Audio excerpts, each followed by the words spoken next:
1947 সালে পাকিস্তান এবং ভারত নামের দুটি দেশ জন্ম নেয় বিশ্ব মানচিত্রে। পাকিস্তানের ছিল দুটি অংশ, পূর্ব ও পশ্চিম পাকিস্তান।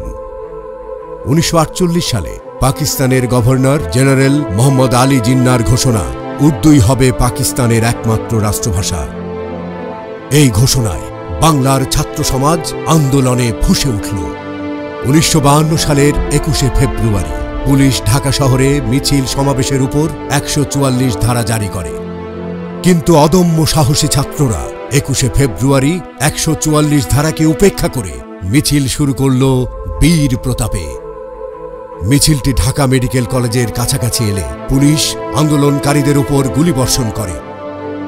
গুলিতে নিহত হন রফিক, শফিক, সালাম, বরকত, জব্বার সহ আরও অনেকে। গণ আন্দোলনের মুখে 1956 সালে পাকিস্তান সরকার বাংলা ভাষাকে পাকিস্তানের অন্যতম রাষ্ট্রভাষার স্বীকৃতি দেয়। 1999 সালে ইউনেস্কো 21শে ফেব্রুয়ারিকে আন্তর্জাতিক মাতৃভাষা দিবসের স্বীকৃতি দেয়। বাংলাকে নিয়ে গৌরব এখন পুরো পৃথিবীর।